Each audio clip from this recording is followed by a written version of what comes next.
Sally James, and I'm joined by some people that know a lot more than I do. And I'm going to let them introduce themselves, and would you each say why you decided this was worth talking about, this, post Super Bowl Monday in how Seattle riots land. I'm a blogger who usually writes about science and data, and but I dabble in understanding other things. So how about Taylor? You explain who you are. And I'm joined by some people that know a lot more. Sure. I'm Taylor Soper. I'm a reporter for GeekWire. We're based in Seattle. Would you each say? I think someone has the. Yeah, somebody's playing it. Talking about this, Go ahead and close the video window. I'll go ahead and monitor it. Okay. Yeah. Yeah, so I'm Taylor. I work for GeekWire. We're a national technology news website based in Seattle, so we cover everything from Amazon, Microsoft, all the way down to the little startups. And I've actually kind of been on the Seahawks tech company beat, or whatever you want to call it. This week I've been kind of watching how the big companies are showing their 12th man pride. So it's been really cool to see, from the Boeing 747 jet to Microsoft's 7,000 employee Human 12 they made on their campus. So yeah, happy to be here. Next, Bryan. Yeah, I'll go. So my name is Bryan Zug. I'm founder at Bootstrapper Studios and What Now Exactly. We do a lot of event video and animation for companies around Seattle. And we also are founders of the We Make Seattle project Kickstarter that funded last year. So we have a passion about telling our story a little bit better as Seattle creatives and entrepreneurs and techies and makers to the outside world, and have been having that discussion for the last couple of years. And once we launched the Kickstarter, we found a lot of people were really interested in that discussion, and so it's kind of an ongoing thing that people have been asking us about, and we've been talking with a lot of people about. So yeah, looking forward to the discussion today. Does that leave me? Yeah.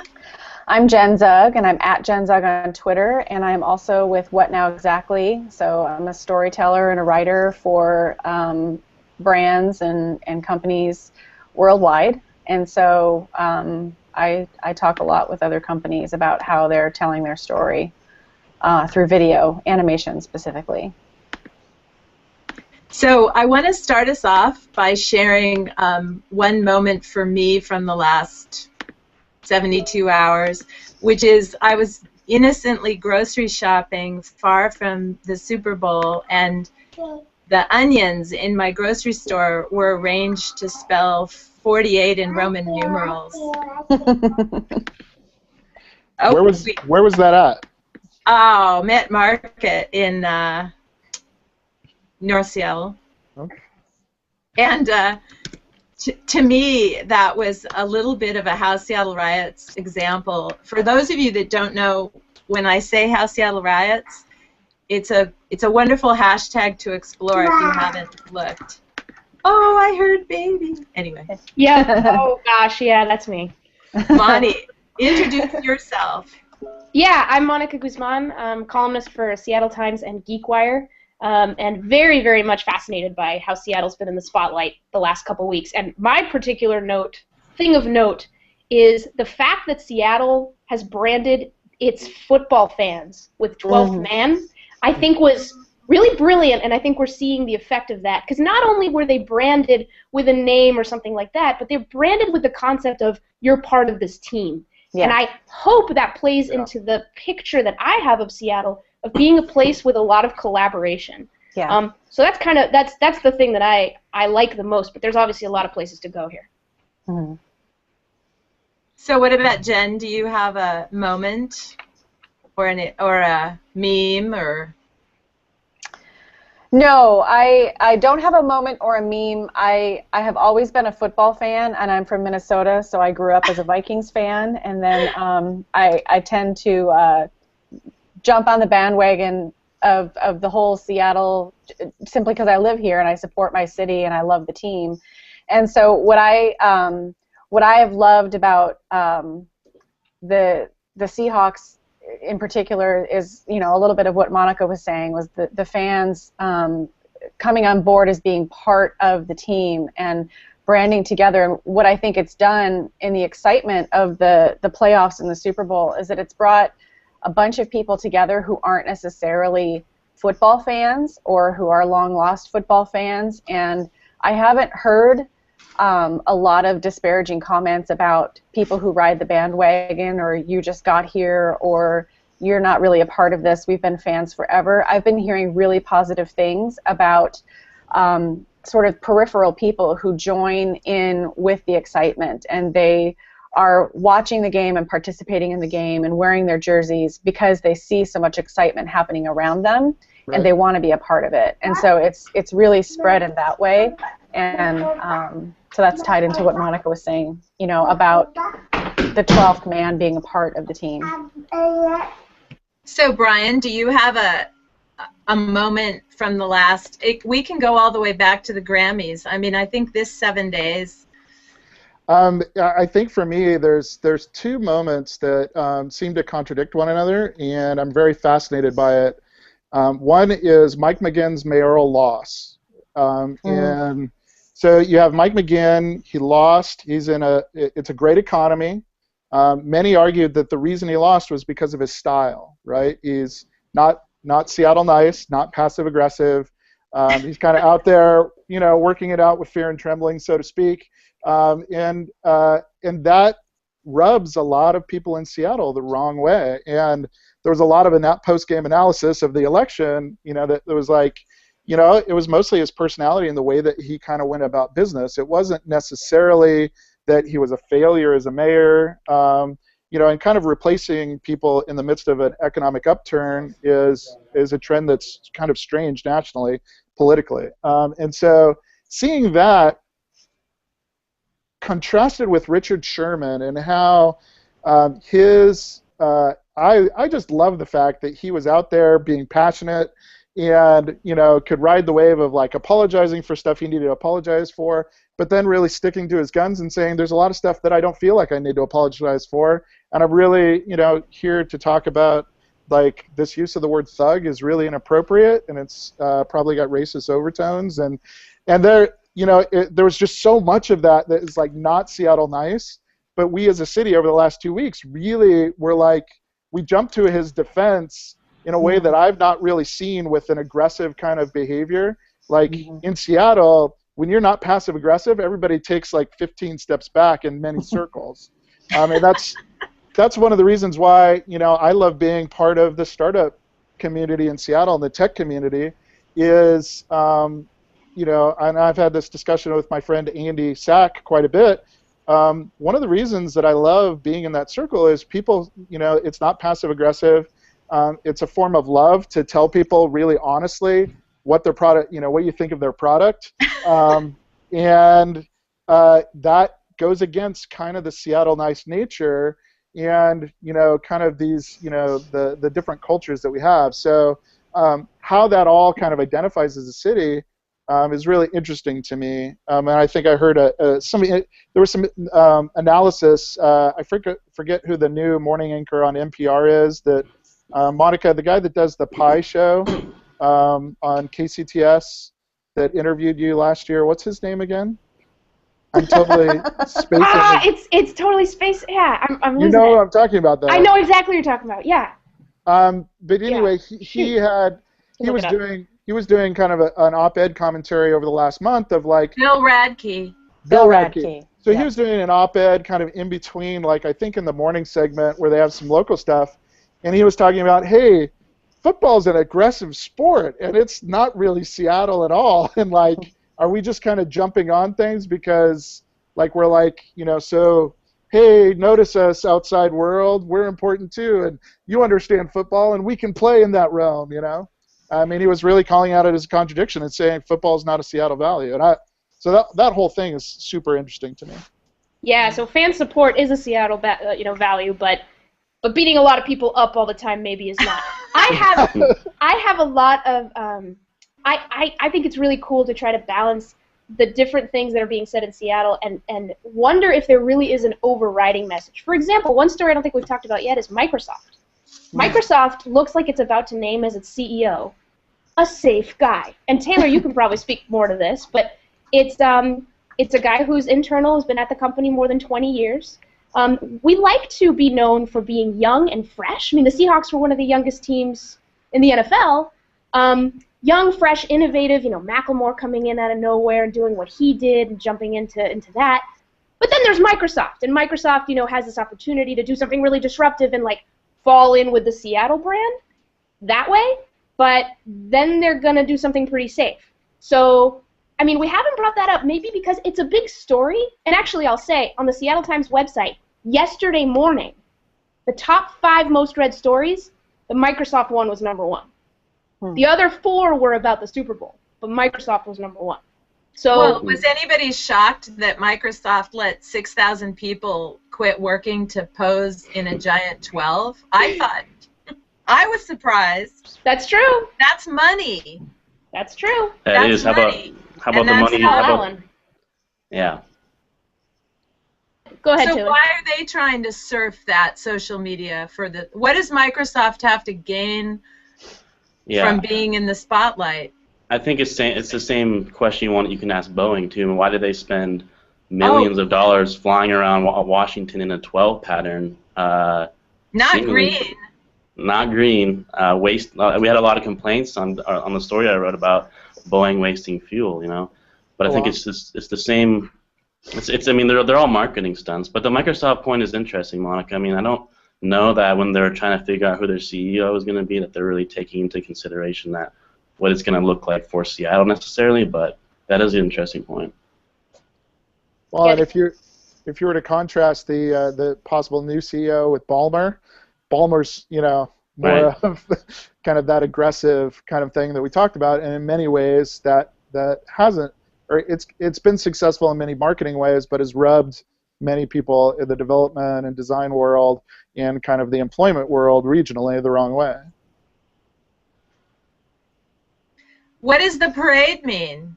And what could the parade? I mean, I thought it was really funny how the parade sort of unfolded slowly on social media. We have to have a parade. Oh, who's in charge of it? Oh, let's see. Somebody has to pick the time. You could almost watch it happen. I'm going to be really curious to see how the parade turns out. I'm from Minnesota. I was living there when the Minnesota Twins won the World Series. I think it was in '87, and that parade for that team at the time. It was huge. It was massive. There was massive people, massive ticker tape. It was way bigger than I think anybody expected, and I'm really curious to see. I mean, I've heard of people pulling their kids out of school on Wednesday to come. I know families that went down and hung out in Pioneer Square with their kids. Like, there was just this sense that the celebrating of the Seahawks was not going to be like a dangerous riot. Like, they were bringing their kids down there. Yeah. And Seattle riots. Yeah, how Seattle riots. For that, I mean, I know that we've had our moments, definitely. But I'm excited to see how big this parade gets and how much celebrating will happen, because this is a big deal for Seattle in terms of celebrating a sports team. Well, going back, nearly a decade and a half now, we as a city have been associated with riots in the past, and I think particularly of the WTO riots. Yeah. And I haven't heard any mention, and I haven't been following the hashtag How Seattle Riots. But a serious question is, we were branded that way for a long time, and really, one of my favorite singer-songwriters is Mike Doty, and he wrote a song, "Smashing Up a Starbucks," that is about a Nike tennis shoe smashing through, a corporate branded Nike tennis shoe smashing through Starbucks window. And the modern analogy is we're protesters with iPhones, demonstrating against corporate culture. But the WTO riot and kind of that Seattle social justice kind of self-righteousness sort of thing, and how much was outside, folks from, coming in from outside of Seattle and how much of that was really Seattle. But it seemed like we carried that for a long time, and like I've heard no discussion of WTO type stuff in any of this brand like things from the last year at all. I saw it on Twitter last night. Did people you? making that comment. Okay. Me too, just a little bit. Dan Savage made some great comments. Go ahead, Monty. Yeah, that I think brings up recency. Recency is really, really powerful when it comes to the brand of anybody. It's just what was the last thing. So WTO happened a while ago, and it can be very easily just overridden by the new thing. So I think about that, and I wonder if, how different.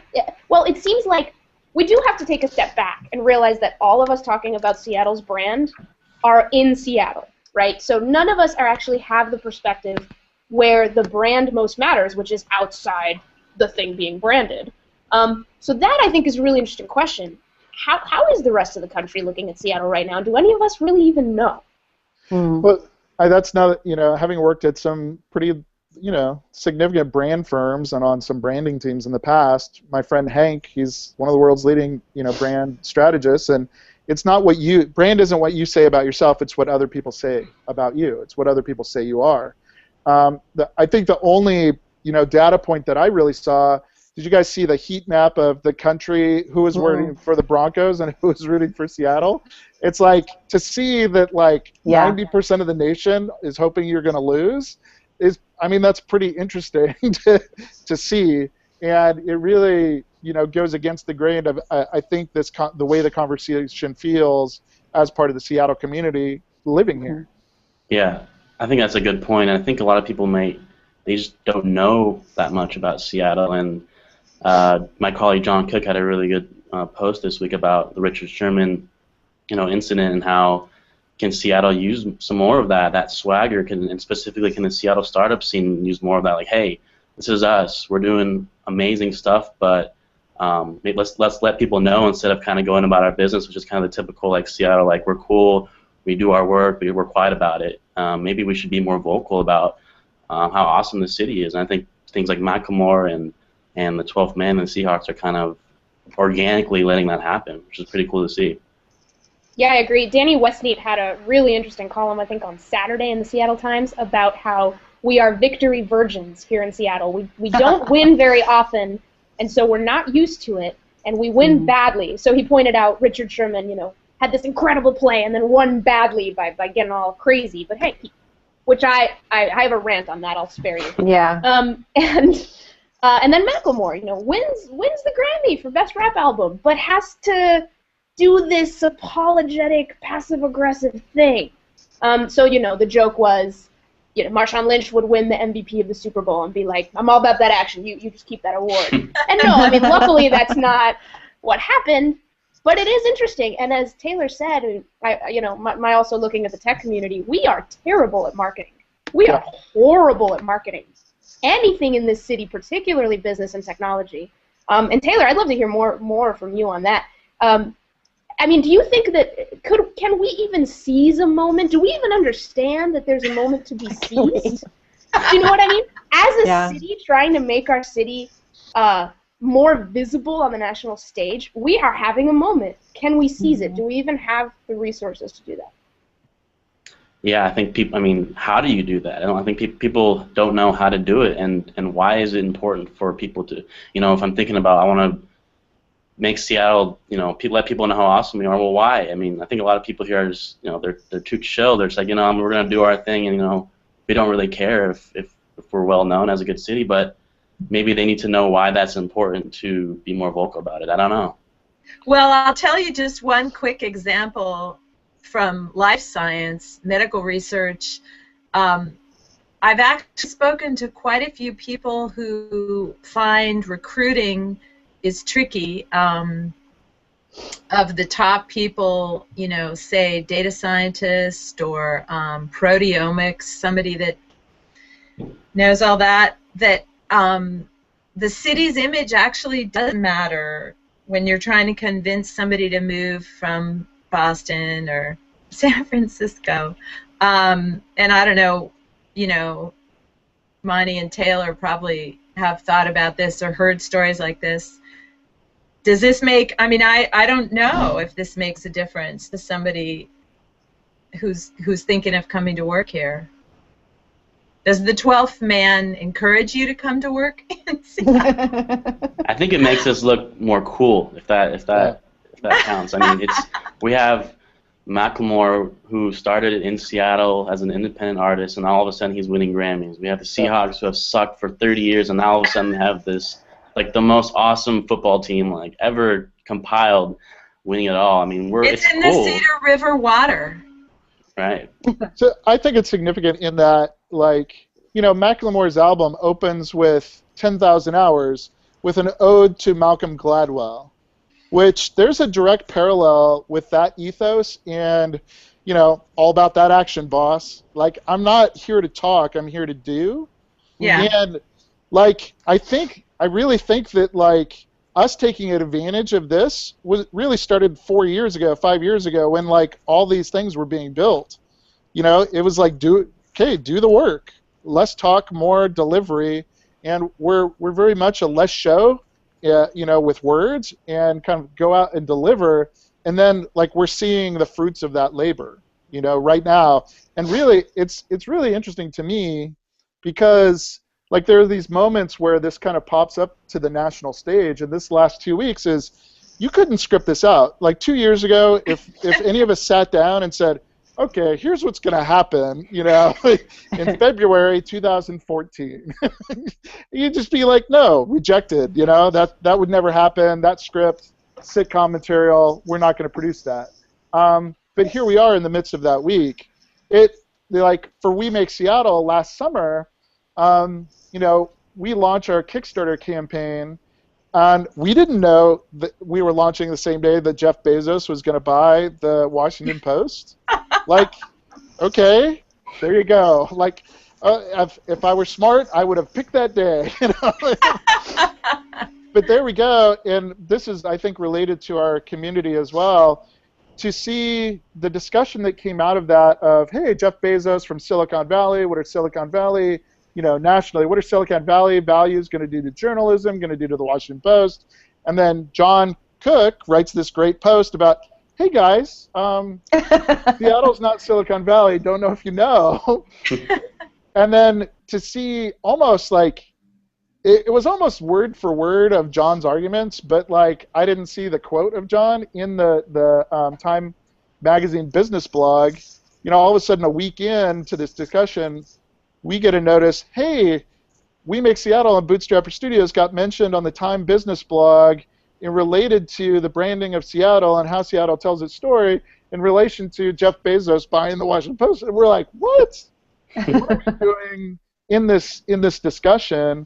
But it was like really this kind of timely moment of like, okay, you know, again, it's like Seattle versus Silicon Valley is like there's just different cultures there, and we do things differently up here in ways that, you know, people don't notice, but really have a distinct value. And I think like that, the whole Macklemore thing, aside from the apology, you know, to Kendrick Lamar for winning, is really like, you know, that's a very different rap album, and it's different than anything else on kind of the landscape, and it got criticism for not being, you know, something that it wasn't, but then that's also the reason why it got attention at the same time.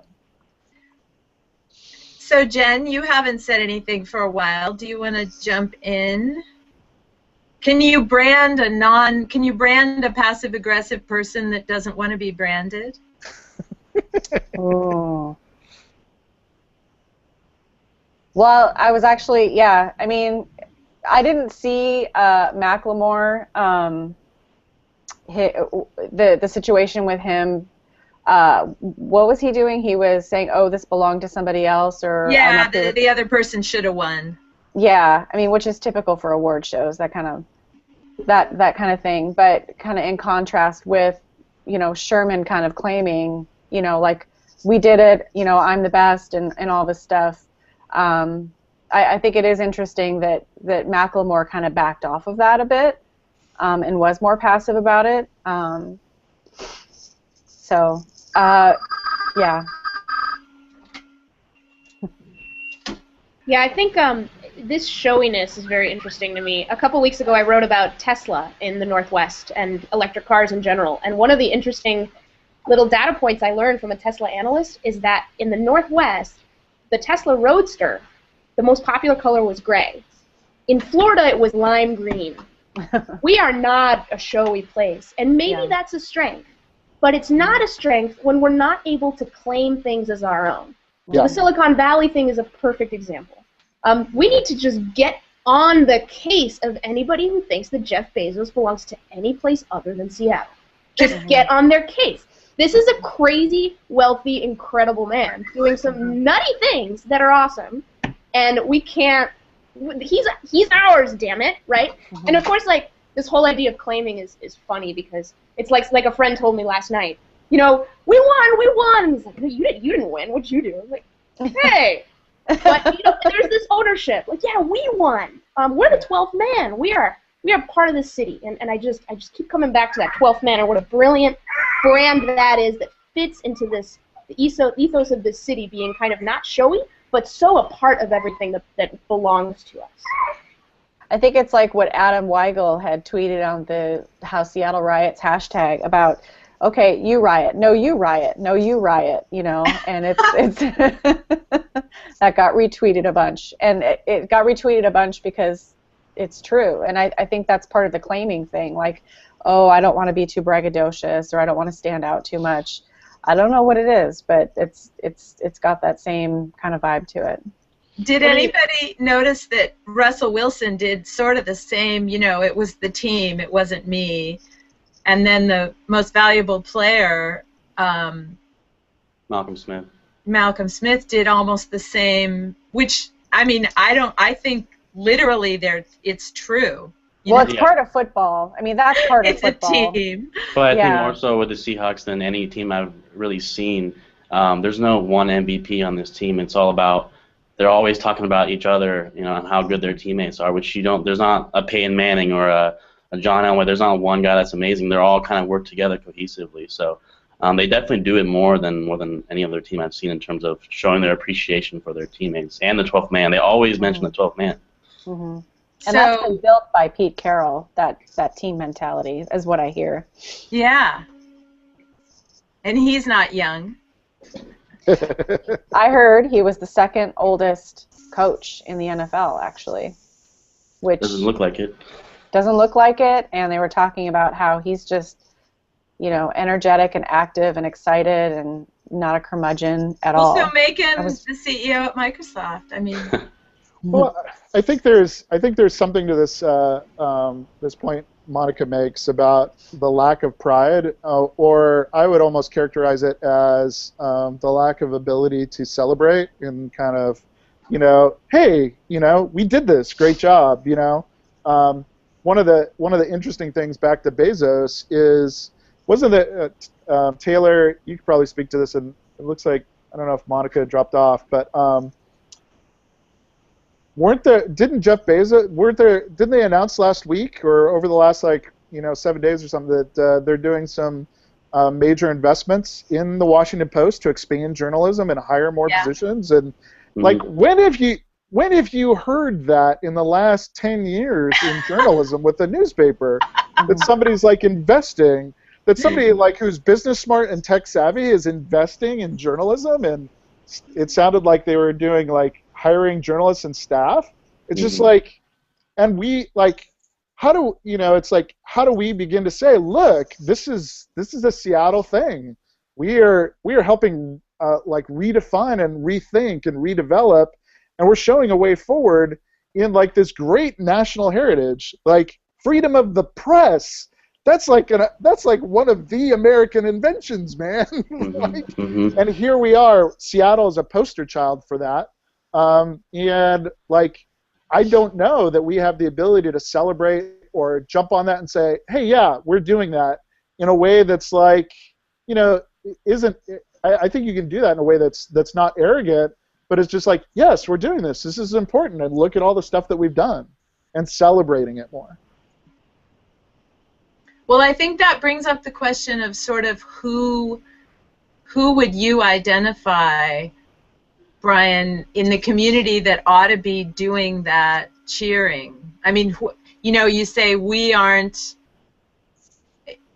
Who is that?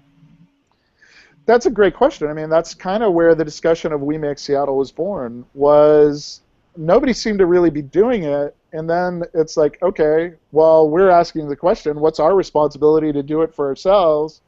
And I think, too, we're at this unique, you know, time and place where we have the ability to do things. Like, to see Seattle and the nation kind of brand itself through this How Seattle Riots hashtag over the last 24 hours.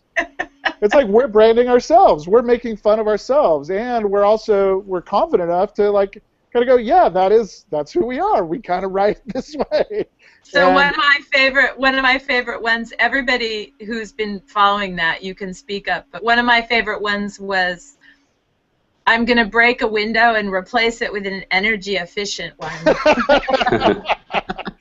Exactly. So I think stuff like that, like the thing with We Make Seattle, it's kind of like we have this discussion among many leaders, like from small companies to really big companies to government organizations, the mayor's office, the Office of Economic Development, saying, you know, we don't tell our story very well, and we don't like kind of celebrate both inside Seattle. We don't know a lot about everything that's going on, and then when we learn about cool things, we don't really celebrate it that much internally, and then we don't celebrate it outside, you know, very well as outside Seattle, or a way that's noticeable to people outside of Seattle very well.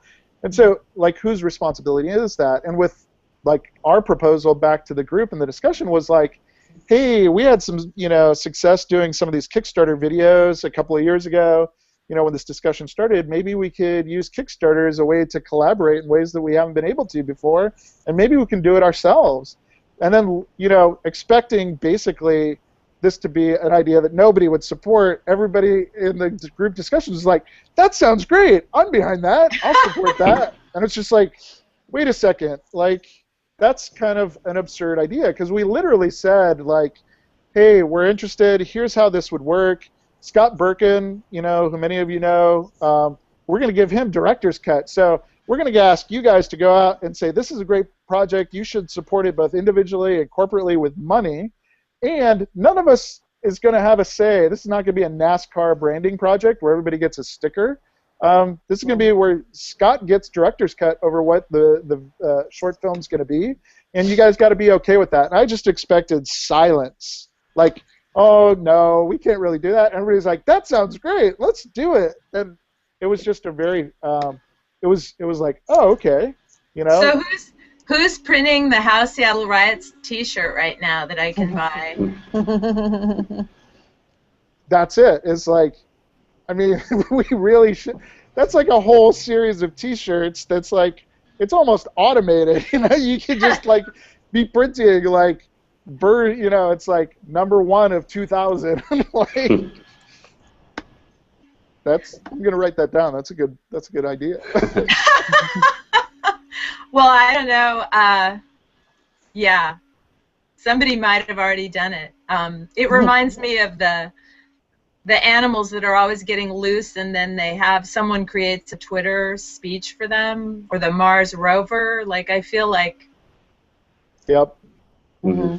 There could be a spokesperson for How Seattle Riots, if indeed PEMCO doesn't just go with it, absorb it. So what kind of decisions are people who wake up in Seattle getting paid to do marketing, what decisions are they making today about this? Literally, like whether to spend $10,000, whether to, you know, buy online ads that make reference to you know. Some of you have to know more about this than I do. How do those decisions get made? In terms of who's telling Seattle's story and branding Seattle? Is that what well, so just to give the example, you know, it costs Boeing money to fly the plane in the shape of a 12. Mm-hmm. And I'm assuming that decision got made at least, if not by marketing, with collaboration about this is going to benefit us in some way. Mm-hmm. And I guess I'm wondering what we're going to see from, we have some corporate giants here, and they've already shown some cards that they're willing to spend time and money to brand themselves with this, with the Super Bowl anyway. So I'm curious from you guys, what do you think they might do in addition, during this week? Jen, you look like you have. Yeah, I think the wonderful thing about the 12th Man, and I was having a conversation with somebody about like Lady Gaga's Little Monsters, and where you have it's all based on encouragement and inspiration, and it's not manipulative. It's not trying to convince me to be a 12th Man. It's the whole campaign is inviting people in to a culture, into a family, a team, a family, a community. And I think the interesting thing, I didn't know about the Boeing until just now. I think the interesting thing about that, Boeing flying an airplane in the shape of a 12, I think there might be pushback on that, partly because it doesn't, I don't know, there's just something about that that's not necessarily inviting other people into a community or into a family, but it's more of like, hey, here we are, we're participating in this, see what we're doing, we're from Seattle. And so I think brands that want to participate in what Seattle is all about right now would be good to invite their audience into a community, of inspiring them, encouraging them, inviting them into something that is connected with Seattle. That's off the top of my head. Well, I think too, like branding an airplane's a Seahawks thing and flying it all around, and letting your staff off, to make number pictures, or like whatever Google did with the didn't Google like do something on their new campus with like those are all costs, but like they have a definite benefit. From a marketing perspective, they're going to get picked up in this Seattle buzz. You're going to kind of remind people, and there's a definite measurable ROI on that. And like if we think that there's not, there is. I mean, one of the challenges with We Make Seattle, and this is a very concrete example, is we didn't have a lot of really large corporate sponsorship. And I was kind of like, maybe they just didn't hear about us. But we got a lot of mid-level and smaller company sponsorship. And one of the interesting things is we did analysis after the fact and talked to people. I had people come to us after we closed, the month after the campaign closed, and say, we were at this big corporation and we were advocating for it, but it just didn't meet this really measurable criteria, or there were too many people that could just say, no, that's not our top priority, so it didn't get through. But we were championing the idea as employees and team members within it, and it was kind of like, that's really interesting. So it wasn't that they didn't value the project. It was just that there were more people in like the decision chain who could say either no or that's not our top priority. This is our top priority. Whereas in smaller organizations, they were able to just kind of do it because they had a smaller decision tree that was a little bit more simplified, or their corporate culture could just unify around it much more quickly, and so they didn't have any objections, culture-wise. And they have, the cash flow to come out and support something like that. It was really interesting to me, and I think that those, you just have to kind of really think about, like, okay, like this Boeing thing with the jet, that's a definite marketing decision, and they've got the money to do it, and it's a very tactical decision on their part to do something like that. Yeah, I agree. I think it's purely from a marketing standpoint. I mean, it's, at least among the people I've talked to and my friends are like, oh, you see Boeing's cool thing they did with the 12. It's like, oh, I like the Seahawks and now I like Boeing. Or did you see Microsoft's really cool thing? I like Microsoft because they did this cool 12 thing. I want to go work at Microsoft, or I want to go work at Google. So there's a clear, I agree with Bryan, there's a clear marketing thing here. I don't know if it's so much about Seattle as it is like these ulterior motives for these companies from a marketing point. Well, they've got stuff in their budget. Like they've got team, like the time that you take to go to team building or corporate like information things at Microsoft or Google or Amazon, those are all real things. They don't shuttle all their people for a day off-site to Key Arena for no reason, right? These are built into their schedules, and it's not just the corporate thing. It's teams, it's departments, it's buildings, it's different parts of their campuses. So for them to organize something like that, it's really not a long shot. They already kind of have it in their budget to do things, and it hits a certain need, which is team building on the inside, where you're like, hey, we want you to feel good about working here as an employee, but then it also is like, oh, and I can get bonus outside PR? So are they all gonna send people to the parade? Everybody tell me, who's gonna be at the parade? I don't know. I can't afford to go to the parade.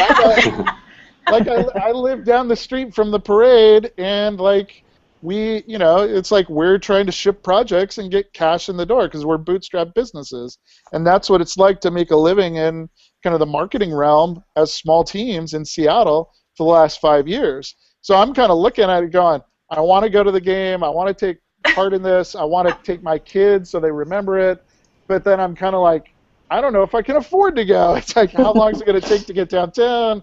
Like, okay, if we take a bus, how far can we get? I mean, these are all just really practical matters of like, okay, how are you going to spend your Wednesday, and what's it going to look like?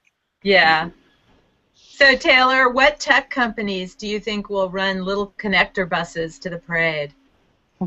That's a good question. I don't know if Microsoft's doing it, but I would definitely assume so. People's kids are going to take off school. I think Pete Carroll said this morning that he recommends that Seattle cancel school on Wednesday. Don't know if everyone's going to be too happy about that, but let's say they've already missed enough school. Exactly, the past month. Yeah.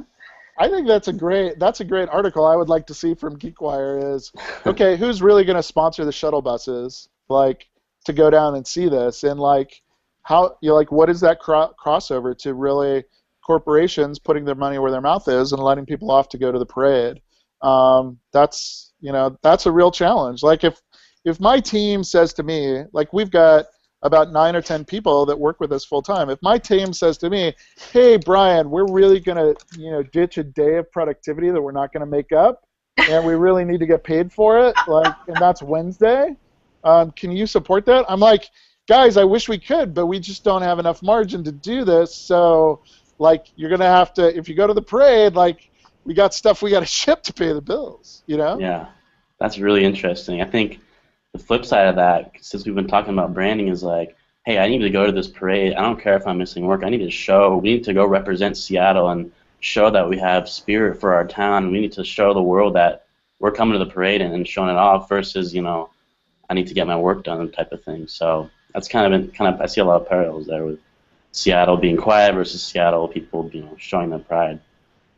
There's an interesting note on the thing that it looks like Adam put in there about Seattle and I think Washington in general. There being a contrast between, they said, our stated liberal attitude in the statistics.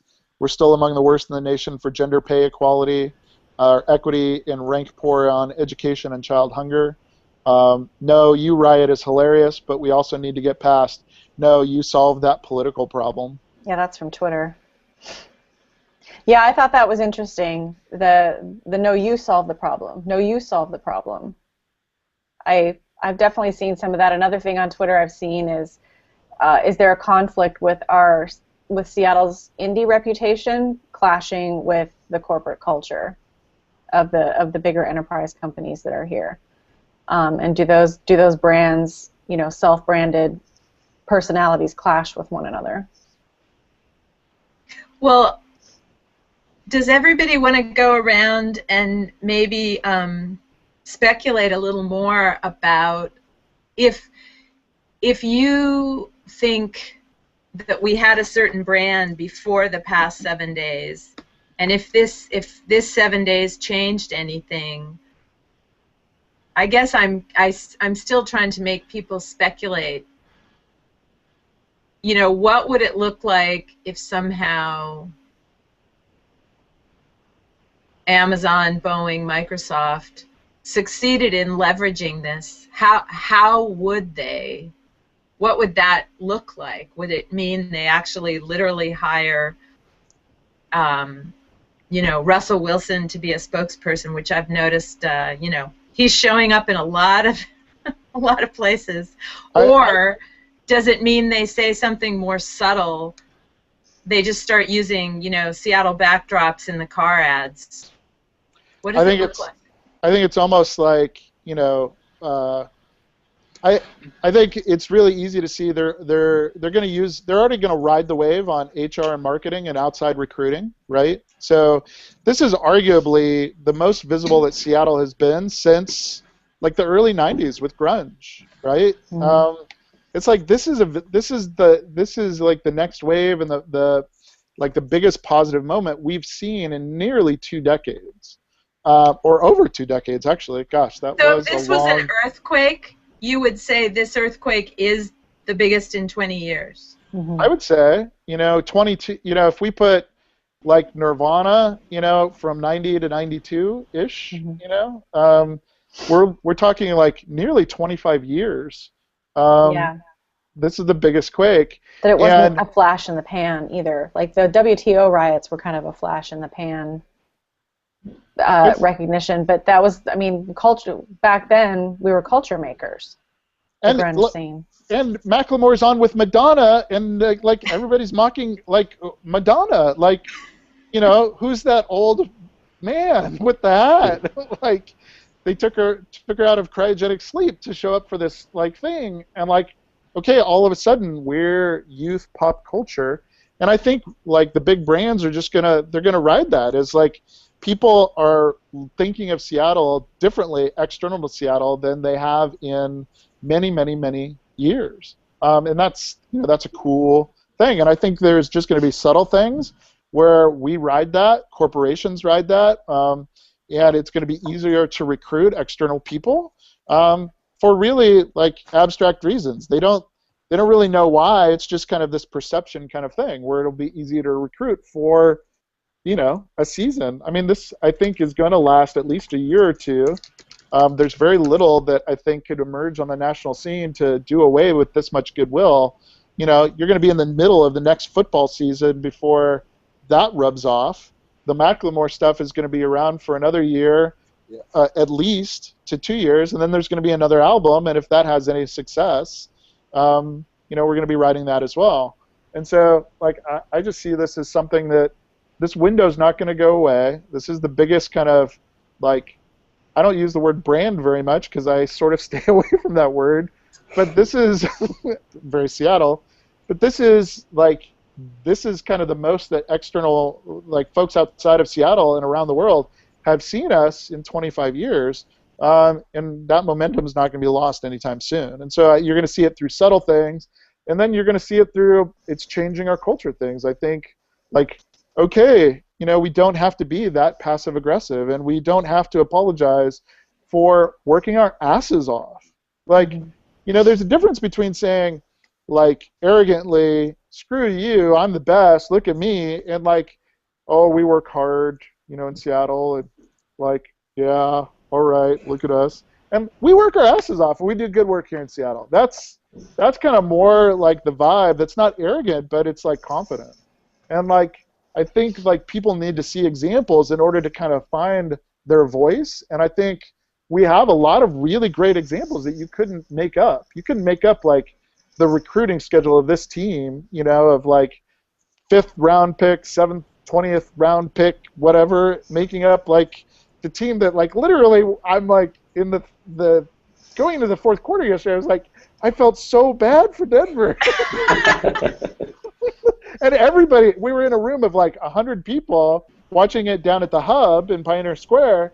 Yeah, everybody was just like, yeah, we won. Oh, I feel really bad for Denver. Oh, I'm so sorry. But yeah. So Taylor, do you have anything you want to contribute? We're near the end of an hour, guys. I'm just excited. I'm excited to be in Seattle, and I think all of Seattle just got a little bit more proud of being from Seattle and living in Seattle, and I just think it's amazing. I mean, I've been a sports nut my whole life, but it's just, again, it's amazing how much one team and can have such a huge impact on not only this from a sports fan's perspective, but I mean, the reason we're having this conversation right now is because of that. So I think it's exciting. They're a young team. Macklemore's young. We have our marijuana marriage laws. They're all just starting. I think this is the beginning of something pretty amazing. Mm-hmm.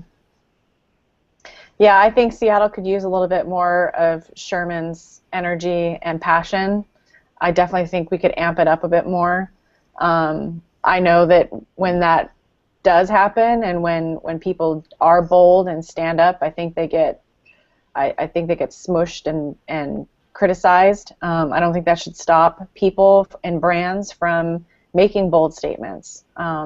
Whether you're a small startup or an enterprise company or an organization, or with We Make Seattle campaign that's happening, I think Seattle needs a little bit more swagger. Okay.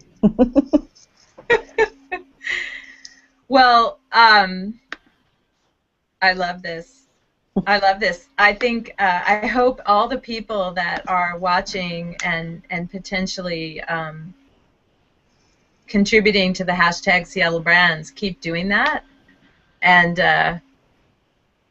Adam, I think we're near a good ending place for this. That you can give me a sign. How about this sign? A cane will We're take good. me up. Thank you. Thanks, everybody. Thanks, guys. Good lunchtime chat. Yeah, I mean, I'd be interested in further discussions, maybe in a month or on a monthly basis. This would be fun to talk about. Yep. Definitely. Awesome. Thank you. Thank you, Ciao. everybody. Bye.